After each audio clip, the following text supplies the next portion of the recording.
Hello and जय हिंद दोस्तों, this is Kaushalan. Welcome to the platform Plymi study for the GS. तो आज के सेशन बायोलॉजी का होने वाला है और इस सेशन में हम लोग जानने वाले हैं a very important chapter digestive system के बारे में। ठीक है।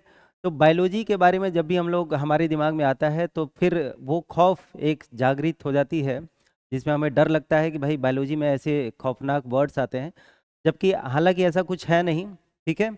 तो आज के सेशन में हम लोग जानेंगे कि डाइजेस्टिव सिस्टम में हम लोग क्या क्या पढ़ने वाले हैं। ठीक। और इस डाइजेस्टिव सिस्टम में हम लोग माउथ से लेके और लार्ज इंटेस्टाइन तक मतलब पूरे एलिमेंट्री कैनाल को खोल के हम लोग रख देंगे और एक एक चीज़ को हम लोग वन बाय वन करते हुए हम लोग पढ़ेंगे। ठीक है। तो चलिए शुरू करते हैं। पहला चैप्टर डाइजेस्टिव सिस्टम। अब देखिए, इस चैप्टर को पढ़ने के लिए सबसे पहले हमें ये जानना होगा कि डाइजेशन होता क्या है। जब भी हम लोग डाइजेशन की बात करते हैं तो डाइजेशन क्या है ये इम्पोर्टेंट है। डाइजेशन क्या है? तो बच्चे देखिए, डाइजेशन बोलते हैं हम लोग, ये एक मैकेनिकल प्रोसेस है।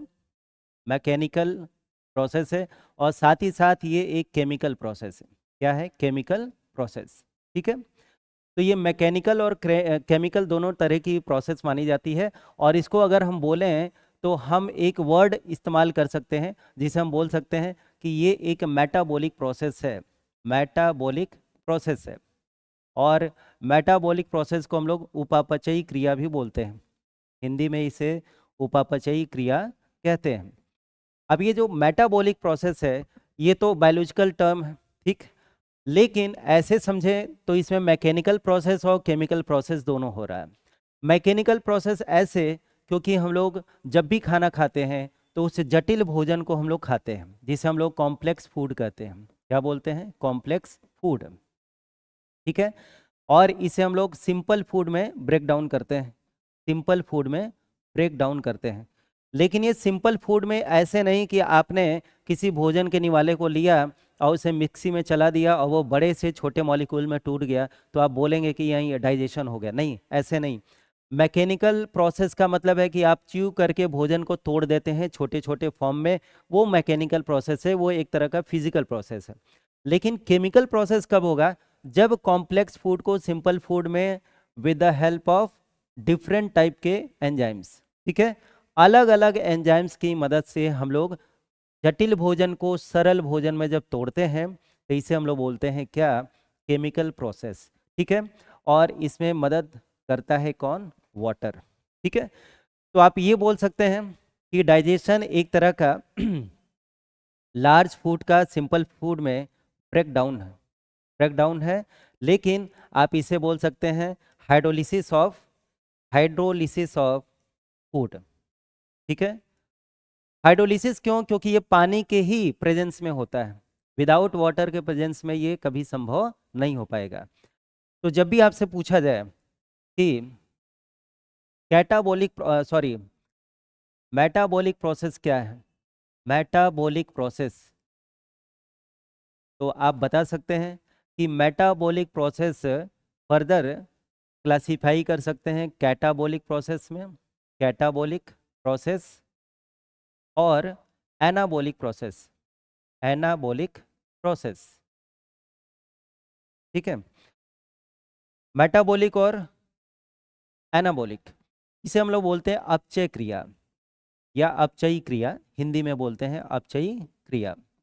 और इसे हम लोग बोलते हैं उपचयी क्रिया, उपचयी क्रिया। ठीक है। दोनों में क्या बेसिक डिफरेंस है?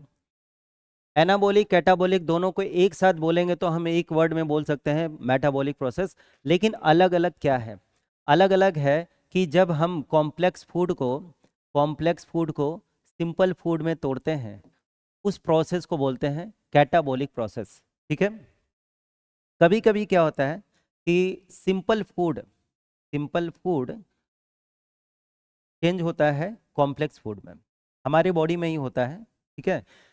सिंपल फूड कॉम्प्लेक्स फूड में भी बदलता है। कब? जैसे देखिए, हमारे ब्लड में अगर ग्लूकोज की मात्रा अगर ज़्यादा हो जाए, फालतू में अगर ज़्यादा एक्सेस अमाउंट ऑफ ग्लूकोज हो जाए तो उस ग्लूकोज को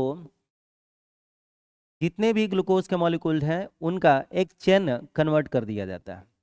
एक चेन में कन्वर्जन कर दिया जाता है, और इस चेन को ही हम लोग बोलते हैं क्या, ग्लाइकोजन।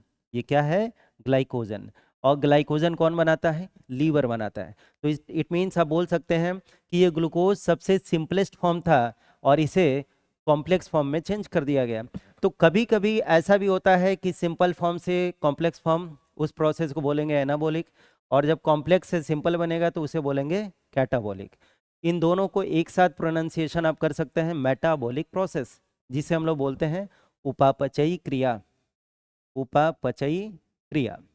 ठीक है, ये तो प्रोसेस आप समझ गए होंगे। तो इसका मतलब है कि ये मैकेनिकल और केमिकल दोनों टाइप का प्रोसेस माना जाता है।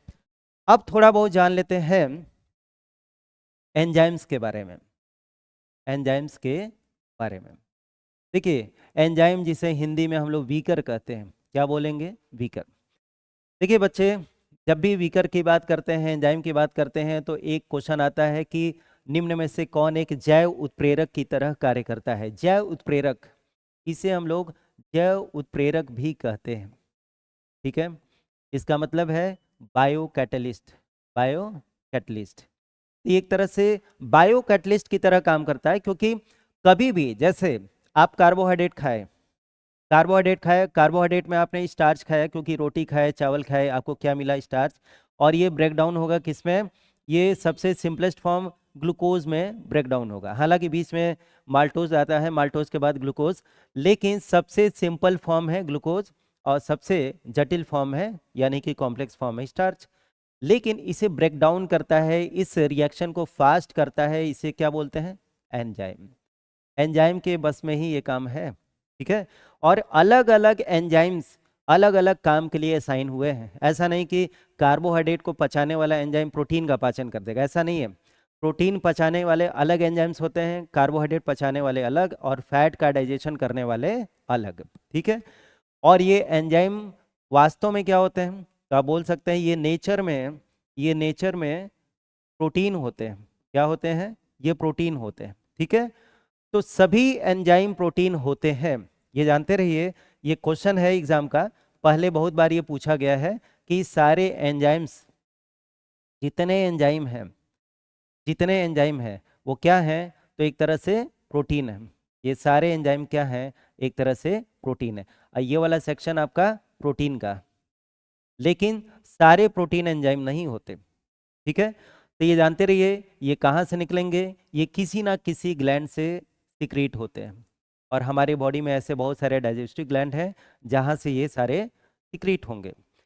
अब आइए जानते हैं कि जब भी हम लोग डाइजेशन की बात करते हैं, तो डाइजेशन में याद रहे, डाइजेशन में आप जानते रहिए कि कई सारे स्टेप्स होते हैं, कई सारे स्टेप्स होते हैं।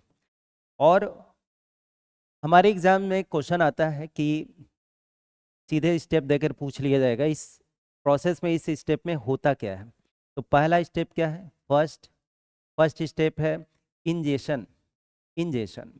ठीक है, इंजेशन किस टाइप का स्टेप है, तो इंजेशन का मतलब होता है कि कभी भी जब आप फूड यानी निवाला लेते हैं तो उसे अपने माउथ में रखते हैं, माउथ में रखते ही पहला स्टेप हमारा क्लियर हो जाता है, इसे बोलते हैं हम लोग इंजेशन। हिंदी में इसे हम लोग बोलेंगे अंतर्ग्रहण, अंतर्ग्रहण। ठीक है, दूसरा है डाइजेशन। सेकेंड स्टेप थोड़ा लंबा चलता है, डाइजेशन बोलते हैं। हाँ, डाइजेशन को हम लोग पाचन बोलते हैं, और ये पाचन अलग अलग एंजाइम्स की हेल्प से होता है। तो ये थोड़ा सा लंबा प्रोसेस है।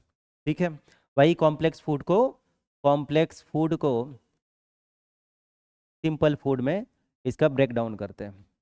ठीक है, थर्ड स्टेप, थर्ड स्टेप आएगा एब्जॉर्प्शन, एब्जॉर्प्शन। एब्जॉर्प्शन का मतलब है अवशोषण, अवशोषण। तो जब भी हम लोग एब्जॉर्प्शन की बात करते हैं, तो जब भी हम लोग ये खाना खा लेंगे, उसको पाचन हो जाएगा, डाइजेशन हो जाएगा, डाइजेशन होने के बाद सारे कॉम्प्लेक्स फूड सिंपल फूड में टूट जाएंगे, तब उसके बाद ब्लड में इसका एब्जॉर्प्शन कर दिया जाएगा। और ये एब्जॉर्प्शन इंटेस्टाइन में होता है, लार्ज और स्मॉल। इन स्मॉल में एब्जॉर्प्शन सबसे ज़्यादा। ठीक है, इसके बाद फोर्थ नंबर, एब्जॉर्प्शन के बाद एसिमिलेशन, एसिमिलेशन। और याद रहे एसिमिलेशन मतलब होता है स्वांगीकरण, हिंदी में बोलते हैं स्वांगीकरण। तो सबसे इम्पॉर्टेंट स्टेप यही है, सबसे इम्पॉर्टेंट स्टेप यही है, क्योंकि बाकी सबका नाम पढ़ने से आपको क्लियर हो जाएगा, लेकिन इसका नाम पढ़ने से आपको थोड़ा भी लिंक नहीं मिलेगा। ठीक, तो एसिमिलेशन में क्या होता है, ब्लड में जब जितने भी न्यूट्रिएंट जाते हैं वो सारे न्यूट्रिएंट ब्लड के थ्रू डिफरेंट बॉडी ऑर्गन में पहुंचाए जाते हैं। डिफरेंट बॉडी ऑर्गन, जैसे बॉडी ऑर्गन मान लें कि डिफरेंट बॉडी ऑर्गन जैसे ए है, बी है, सी है, सर से लेकर पैर तक एक एक सेल में, एक एक बॉडी के ऑर्गन में इसको जो भी आप खाते हैं carbohydrate, protein, fat, vitamin, minerals, वो सारी चीज़ें हमारे ब्लड के थ्रू बॉडी ऑर्गन में पहुंचाया जाता है। इसी पहुंचाए जाने को ही हम लोग बोलते हैं एसिमिलेशन। ठीक है, फिफ्थ फिफ्थ स्टेप क्या है, फिफ्थ स्टेप है इजेशन। इजेशन, इजेशन मीन्स परित्याग, हिंदी में बोलते हैं परित्याग, या जो भी वेस्ट प्रोडक्ट है हमारे बॉडी से उसे शरीर से बाहर त्याग देना ही क्या कहलाता है, परित्याग, या आप बोल सकते हैं इजेशन। तो आपके सामने 5 स्टेप है, 5 स्टेप पूरा होने में 3 से 4 घंटे लग जाते हैं। ठीक है, तो 3 से 4 घंटे में ये पूरा डाइजेशन कंप्लीट हो जाता है। ठीक है, तो सबसे लंबा स्टेप है ये। ठीक है, और एग्जाम के पॉइंट ऑफ व्यू से इम्पोर्टेंट है एसिमिलेशन। इतनी बातें क्लियर हैं? चलिए आगे चलते हैं। जब भी हम लोग बात करेंगे तो डाइजेशन, या आप कह लीजिए डाइजेस्टिव सिस्टम, इस डाइजेस्टिव सिस्टम को हम लोग फर्दर क्लासिफाई कर लेते हैं अपने पढ़ाई के हिसाब से। हम लोग इसे सहूलियत के हिसाब से इसे हम लोग क्लासिफाई कर लेते हैं 2 सेक्शन में। ठीक, पहला सेक्शन देखिए, पहले सेक्शन में एक को बना देते हैं हम लोग आहार नाल। ठीक है, आहार नाल, आहार नाल को हम लोग एलिमेंट्री कैनाल बोलते हैं, एलिमेंट्री कैनाल। एलिमेंट्री कैनाल भोजन माउथ से स्टार्ट होता है, फिर कहाँ जाता है, तो आप कहेंगे गले में। गले में भाई गला नहीं बोलते हैं उसको, फेरिंग्स बोलते हैं। फेरिंग्स के बाद ईसोफेगस, फिर स्टमक, स्टमक के बाद स्मॉल इंटेस्टाइन, फिर लार्ज इंटेस्टाइन। इस प्रोसेस को कि भोजन कहाँ से स्टार्ट होगा और कहाँ तक जाएगा, किस रास्ते जाएगा, उसे ही हम लोग आहार नाल यानी एलिमेंट्री कैनाल बोलते हैं। और इसकी लेंथ होती है ऑलमोस्ट 8 से 9 मीटर, याद रखिए 8 से 9 मीटर। दूसरा है पाचक ग्रंथि, दूसरा है पाचक ग्रंथि। पाचक ग्रंथियाँ जिसे हम लोग बोलते हैं डाइजेस्टिव ग्लैंड, डाइजेस्टिव ग्लैंड। ठीक है, अब अलग अलग बॉडी में अलग अलग डाइजेस्टिव ग्लैंड है और सबसे कहीं ना कोई एंजाइम सिक्रीट होगा। अब इस प्रोसेस को देखते हैं कि इसमें हम लोग कैसे इसको क्लासिफाई करेंगे। सबसे पहले भोजन कहाँ आएगा, मुख गुहा में। क्या बोलते हैं इसको, मुख गुहा। इसे हम लोग माउथ कैविटी भी बोलते हैं, माउथ कैविटी, या इसे बक्कल कैविटी बोलते हैं, बक्कल कैविटी, या आप इसे बोल सकते हैं ओरल कैविटी, ओरल कैविटी। ये सारे नाम आपको याद करके जाने हैं, क्योंकि एग्जाम में कुछ भी आता है, मतलब सारे वर्ड्स आपको पता होने चाहिए। और इसमें एक डाइजेस्टिव ग्लैंड पाई जाती है जिसे हम लोग बोलते हैं लार ग्रंथि, और इसे हम लोग इंग्लिश में बोलते हैं सलाइवरी ग्लैंड। ठीक है, सलाइवरी ग्लैंड। ठीक है, इसके बाद माउथ के बाद भोजन एंटर करता है ग्रसनी में, ग्रसनी, इसे हम लोग फेरिंग्स कहते हैं, फेरिंग्स। और याद रखिए फेरिंग्स में कोई भी डाइजेस्टिव ग्लैंड नहीं पाई जाती। ओके, फिर भोजन एंटर करता है ग्रास नाल में, ग्रास नाल जिसे हम लोग ईसोफेगस कहते हैं। क्या बोलते हैं, ईसोफेगस। और ईसोफेगस में आप देखेंगे कि यहाँ भी किसी प्रकार की कोई भी ग्लैंड नहीं पाया जाता। तो आप देखते जा रहे हैं कि कहीं पे ग्लैंड है, कहीं पे ग्लैंड नहीं है। ठीक है, कहीं ग्लैंड है और कहीं पे ग्लैंड नहीं है। फिर इसके बाद आमाशय में भोजन जाएगा, आमाशय जिसे हम लोग स्टमक बोलते हैं, स्टमक। और स्टमक में आप जानते भी होंगे कि एक ग्लैंड पाई जाती है जिसे हम लोग जठर ग्रंथि कहते हैं और इसे हम लोग गैस्ट्रिक ग्लैंड कहते हैं, गैस्ट्रिक ग्लैंड। ठीक है, गैस्ट्रिक ग्लैंड ये एक सीक्वेंस है। ठीक है, और फिर छोटी आंत, छोटी आंत, और छोटी आंत में स्मॉल इंटेस्टाइन, इंटेस्टाइन, यहाँ पे एक ग्लैंड पाई जाती है। देखिए यहाँ पे पित्ताशय जो कि लीवर का एक पोर्शन है, एक पार्ट है, पित्ताशय यानी गॉल ब्लैडर, गॉल ब्लैडर से भी बाइल जूस यहाँ पे आता है। ठीक है, और यहाँ पे आग्नाशय, आग्नाशय आप जानते ही हैं एक अलग बॉडी ऑर्गन है जिसे हम पैंक्रियाज कहते हैं, पैंक्रियाज यहाँ से भी आता है। और फिर इसके अंदर एक ग्रंथि पाई जाती है जिसे ब्रूनर्स ग्रंथि कहते हैं, इंग्लिश में भी इसका नाम सेम है, Brunner's gland, Brunner's gland. Okay, और लास्ट अगर देखा जाए तो बड़ी आंत, बड़ी आंत जिसे हम लोग लार्ज इंटेस्टाइन कहते हैं, लार्ज इंटेस्टाइन। तो यहाँ आप देखेंगे यहाँ कोई भी किसी तरह का कोई भी ग्लैंड नहीं पाया जाता।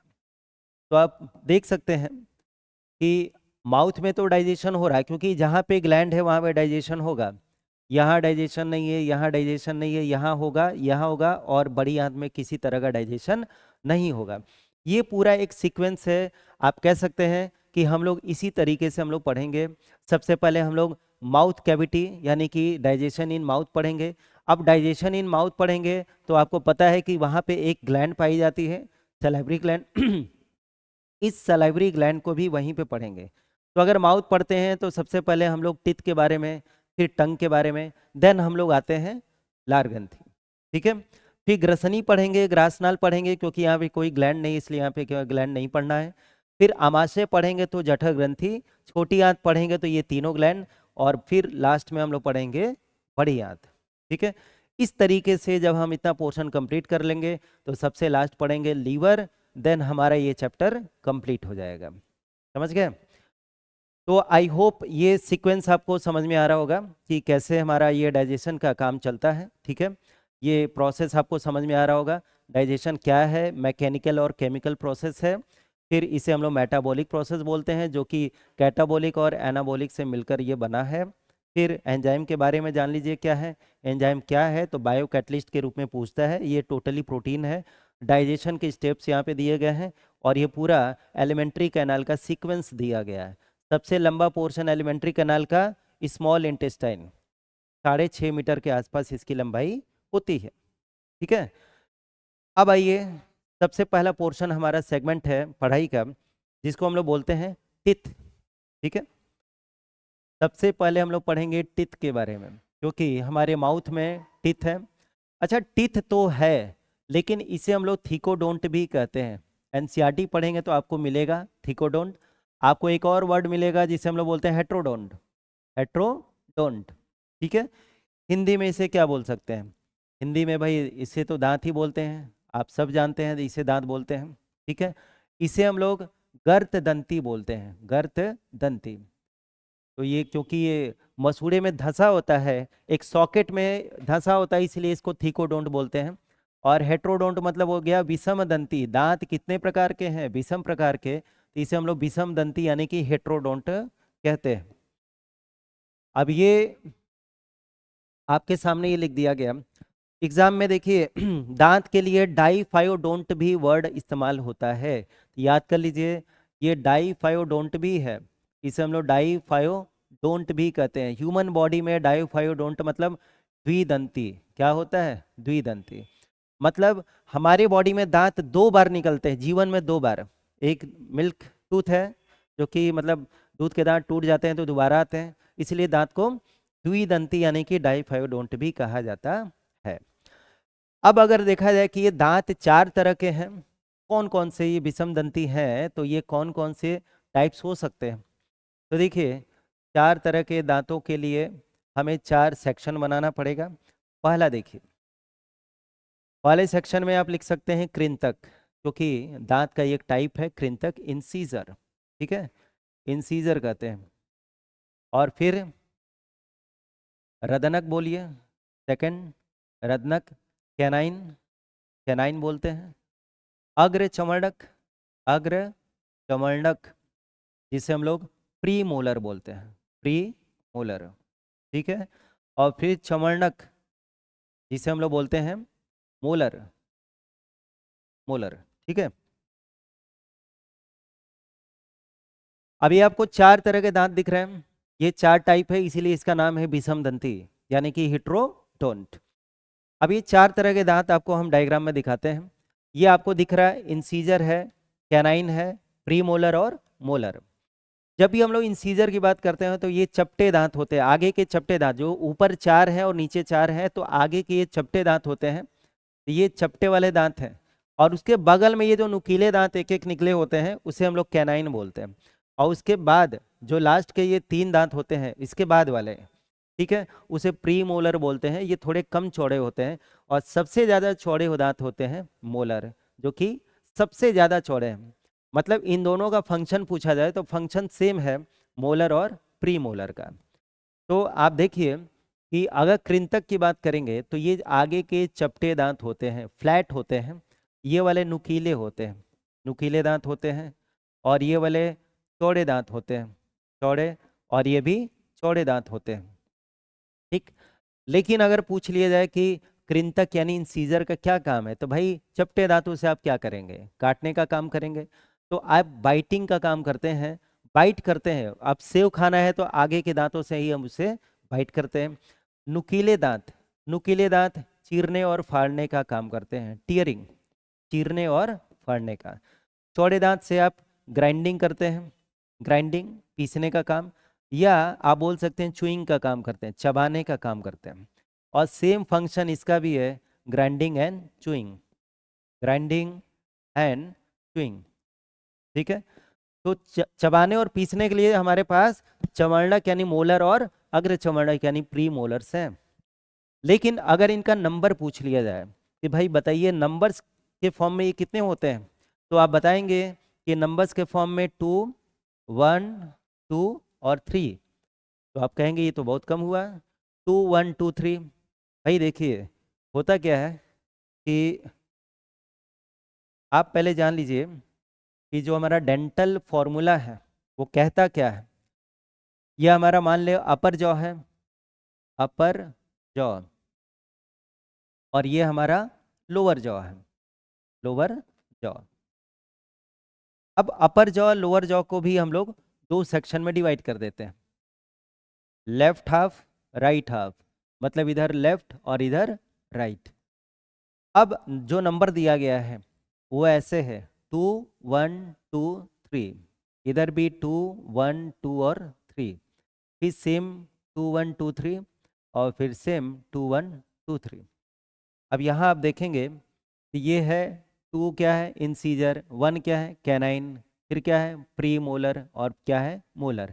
ऐसे ही इधर इंसीजर, कैनाइन, प्री मोलर और मोलर, फिर इधर भी इंसीजर कैनाइन प्री मोलर और मोलर, और सेम इधर भी इंसीजर कैनाइन प्री मोलर और मोलर। हमने अपर जॉ या लोअर जॉ का हाफ लेफ्ट या राइट हाफ हमने लिया है, ठीक है।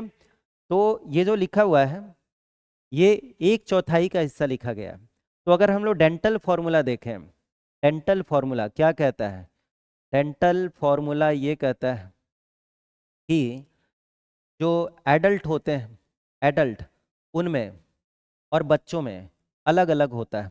कैसे, देखिए एडल्ट में क्या होता है 2, 1, 2, 3 अपॉन 2, 1, 2, 3 इंटू 2 इक्वल्स टू, अब देखिए ऊपर कितने हैं, एक साइड देखिए 2, 1, 3, 2, 5, 3, 8, 1/4 में 8 है, तो टोटल मिला कितना हुआ 32।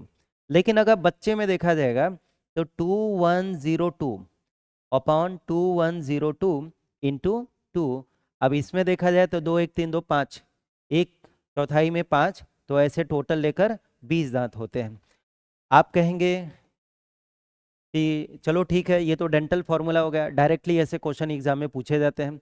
लेकिन एग्जाम में देखिए ये भी पूछा जाता है कि बच्चों में कौन सा दांत नहीं आता, तो आप बताएंगे कि प्री मोलर नहीं आता और थर्ड मोलर नहीं आता। आप देखिए इसमें 3 है मोलर, लेकिन बच्चों में केवल 2 ही है, केवल 2 ही है। यहाँ देखिए मोलर प्री मोलर 2 है, लेकिन यहाँ पे प्री मोलर 0 है। इसका मतलब बच्चों में कौन से दांत नहीं आते? तो बच्चों में pre molars and third molar नहीं आते, ये दोनों अब्सेंट होते हैं। ठीक है, तो याद रखिए ये कुछ बातें हैं जो आपको ध्यान देना है।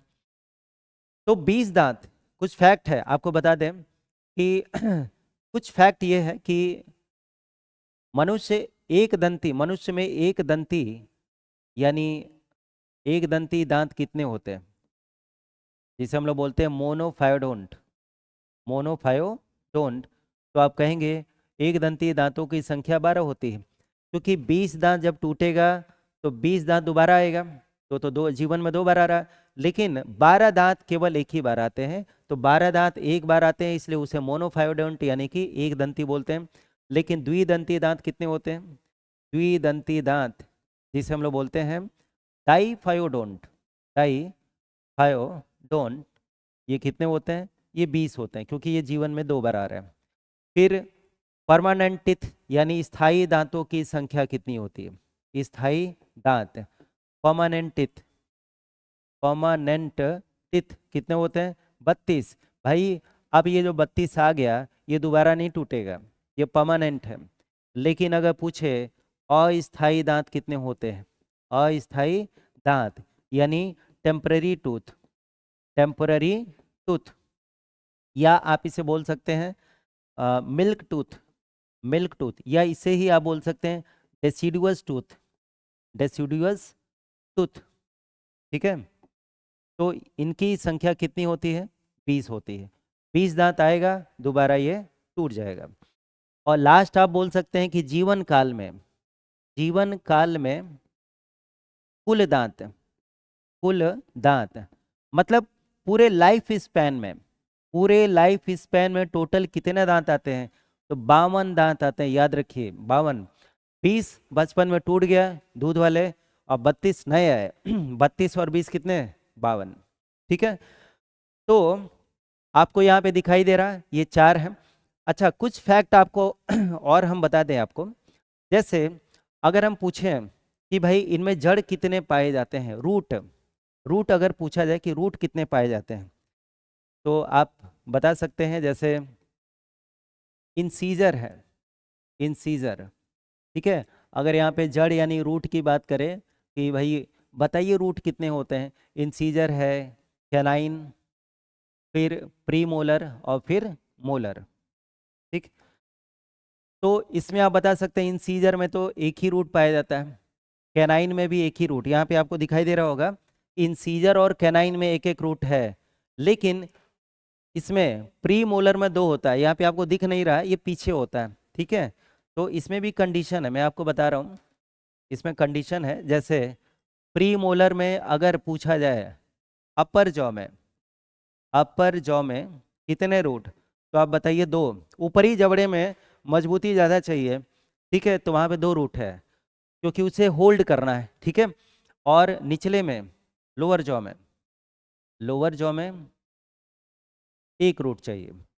अगर हम लोग मोलर की बात करें, मोलर याद रखिए मोलर में थोड़ा सा कन्फिग्रेशन चेंज हो जाता है, और यहाँ पे अपर जॉ में 3 और लोअर जॉ में 2 होता है। ठीक है, अभी तक ऐसा क्वेश्चन पूछा नहीं गया है वनडे एग्जाम्स में, लेकिन आप जानते रहिए क्योंकि डे बाय डे एग्जाम्स में लेवल थोड़े से हाई होते जा रहे हैं, तो ये सब एग्जाम में आ सकता है। ठीक है, चलिए अब आते हैं थोड़ा सा स्ट्रक्चर पे। ठीक है, ये आपको दिख रहा है, यहाँ से अगर हमने आधा कर दिया तो ये दोनों इंसीजर है, ये कैनाइन, ये दोनों प्री मोलर, और ये तीनों मोलर। ठीक है, अच्छा एक चीज़ और जानिए, ये 8वां दांत है, ये क्या है? 8वां, इधर से गिनेंगे 1 2 3 4 5 6 7 और 8, तो इधर भी ये 8वां दांत इधर भी 8वां दांत, और इधर भी 8वां दांत। ये जो 8वां दांत है इसे विजडम टूथ बोलते हैं, विजडम टूथ। और ये 16 साल के बाद मतलब 18 से 25 साल के बीच में जीवन में कभी मतलब 18 से 25 के एज में कभी भी यह आ सकता है। ठीक है, इसे हिंदी में अक्ल के दांत बोलते हैं, अक्ल के दांत, या इसे बुद्धि दांत भी कहा जाता है, बुद्धि दांत। इसे बुद्धि नहीं आता है, हाँ इसलिए नाम दिया गया क्योंकि इंसान जब एडल्ट होता है या फिर आप कह सकते हैं समझदार होता है, तो समझदार होता है तब ये दांत निकलते हैं, इसीलिए इसका नाम है बुद्धि दांत। समझ गए? लेकिन ये जानते रहिए ये एक तरह का वेस्टिजियल ऑर्गन है, वेस्टिजियल ऑर्गन है। ये वेस्टिजियल ऑर्गन क्यों है भाई? अब इसका कोई यूज़ नहीं है हमारे दांत में, हमारे जबड़े में। हमारे जबड़े में ये आए तब न आए तब दोनों कंडीशन में ठीक है, क्योंकि बहुत ज़्यादा इसका यूज़ नहीं है। ये एकदम लास्ट का दांत माना जाता है, आ भी सकता है कभी कभी नहीं भी आता है। तो वेस्टिजियल ऑर्गन है, इसे अवशेषी अंग बोलते हैं। जैसे अपेंडिक्स एक अवशेषी अंग है, वैसे ये भी एक अवशेषी अंग है, बॉडी में इसका कोई विशेष रोल नहीं है। ये आपको डायग्राम दिख रहा है, ये यहाँ देख लीजिए, ये एक सिंपल सा एक दांत का डायग्राम है, जिसमें आपको ये ऊपर का पोर्शन दिख रहा होगा, ये वाला पोर्शन, इसे हम लोग क्या बोलते हैं? इसे हम लोग बोलते हैं इनेमल। क्या बोलते हैं? इनेमल। अब ये इनेमल क्यों इंपॉर्टेंट है? हिंदी में इसे बोलते हैं दंतवल्क, दंतवल्क।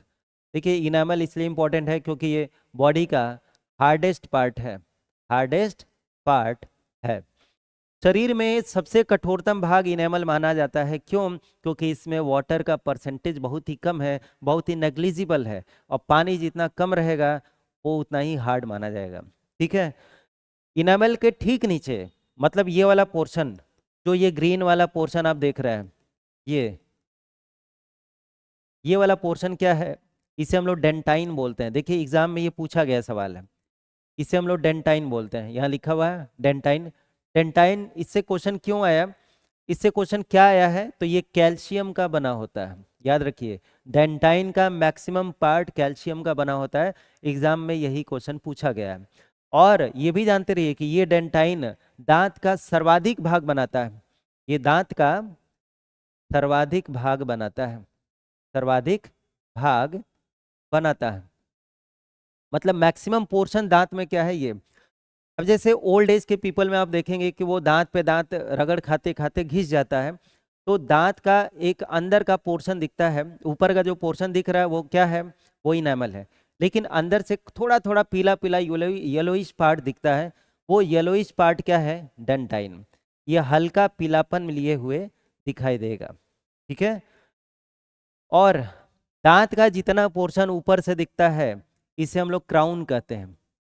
जो जबड़े के ऊपर दिख रहा है वो क्राउन है, बीच वाले पोर्शन को हम लोग नेक बोलते हैं, और नेक, और सबसे निचले पोर्शन को हम लोग रूट बोलते हैं।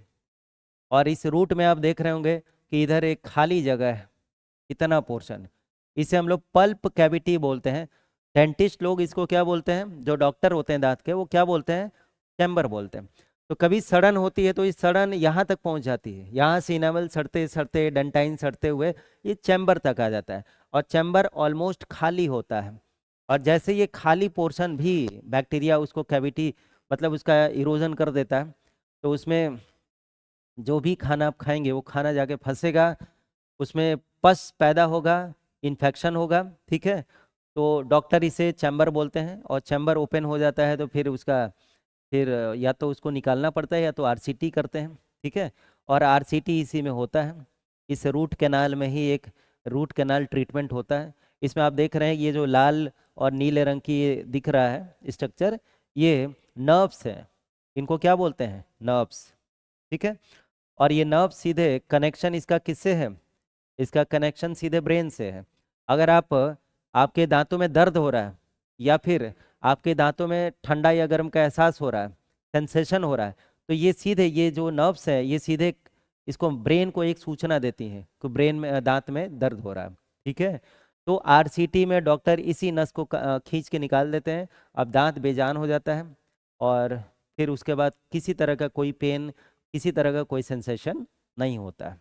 ठीक है, फिर देखिए एक स्ट्रक्चर और बता रहे हैं, ये एग्जाम का इम्पोर्टेंट, सीमेंटम, एग्जाम का सवाल है। क्यों? देखिए ये एग्जाम में आ चुका है, ये सीमेंटम है। सीमेंटम, सीमेंटम वैसे ही काम करता है जैसे आप कोई घर बनाते हैं, मकान बनाते हैं, तो उसमें पिलर काम करता है। तो पिलर है ये दांतों में जो जबड़े में जो सॉकेट है, उस सॉकेट में मजबूती से खड़ा रहता है और दांत को होल्ड किए रहता है, इसे बोलते हैं सीमेंटम। सीमेंटम मजबूती से जबड़े में जकड़े रहने के लिए जरूरी है। तो ये सीमेंटम एग्जाम में पूछा है। ठीक है, चलिए और कुछ। आई होप ये सारी चीज़ें इंफॉर्मेशन आपको समझ में आ गई होगी। ठीक है, कुछ क्वेश्चन आते हैं जैसे हाथी के बाहर निकले दांत, एग्जाम में पूछ लिया जाता है, बता दें। हाथी के, हाथी और जंगली सुअर, जंगली सुअर, ठीक है, इसके बाहर निकले दांतों को हम लोग कृंतक बोलते हैं। याद रखिए, कृंतक इंसीजर होते हैं, एग्जाम में पूछा गया है इंसीजर। ठीक है, याद रखिए हाथी के जो गजदंत हैं वो इंसीजर होते हैं। ठीक है, फिर एक फैक्ट और बता दें कि चूहे के दांत, गिलहरी के दांत या रैबिट के दांत आजीवन वृद्धि करते रहते हैं, और उन्हें तो बल्कि रेस्क्यू करके उनके दांत को कट किया जाता है। अगर कट ना करें तो हो सकता है वो मर जाए।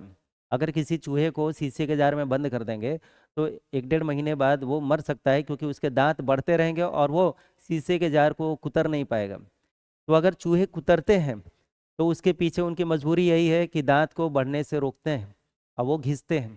ठीक है, तो याद रखिए कुछ जीव ऐसे हैं जिनके शरीर में दांत हमेशा बढ़ते रहते हैं। दांत किससे बना है? दांत किससे बना है? तो आप कहेंगे इसमें मिनरल्स के रूप में क्या क्या पाया जाता है? तो भाई आप बता सकते हैं कैल्शियम, कैल्शियम फॉस्फेट। क्या बताएंगे? Calcium phosphate. दांत में आप बता सकते हैं कि दांत की स्टडी को हम लोग क्या बोलते हैं? तो आप बता सकते हैं ओडोंटोलॉजी, ओडोंटो, ओडोंटोलॉजी। ठीक है, और इसके स्पेशलिस्ट को क्या बोलते हैं?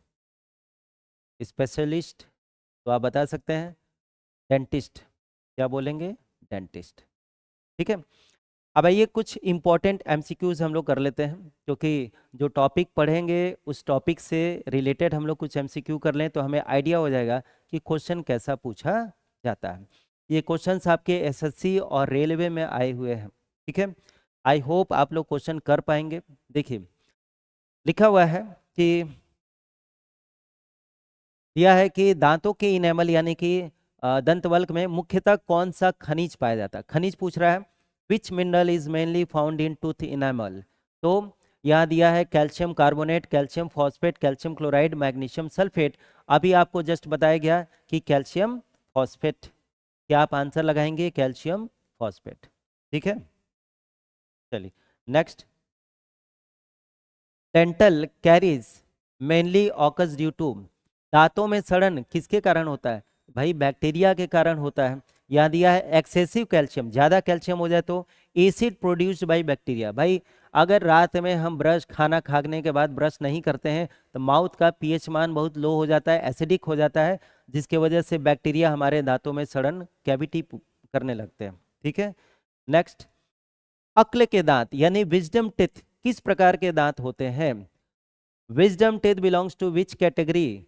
तो आप देखिए इंसीजर, कैनाइन, प्री मोलर और मोलर। आपको पता है कि विजडम टिथ थर्ड मोलर होता है, थर्ड मोलर होता है, तो आंसर हो जाएगा मोलर। नेक्स्ट है मनुष्य के निचले जबड़े में कुल कितने दांत होते हैं? भाई निचला जबड़ा 16, ऊपर वाले जबड़ा 16, बराबर होता है। ठीक है, तो कितना लगाएंगे? 16 लगाएंगे। ठीक है, टोटल अमाउंट 32। डेंटाइन का निर्माण किससे होता है? Dentine is form from which embryonic layer? तो देखिए दांत किससे बना है? तो एम्ब्रियोनिक लेयर जान लीजिए, एम्ब्रियोनिक लेयर 3 होते हैं। ठीक है, सबसे बाहरी लेयर को बोलते हैं एक्सोडर्म, बीच वाले को मीजोडर्म, मीजोडर्म, और सबसे अंदर वाले लेयर को एंडोडर्म बोलते हैं, एंडोडर्म।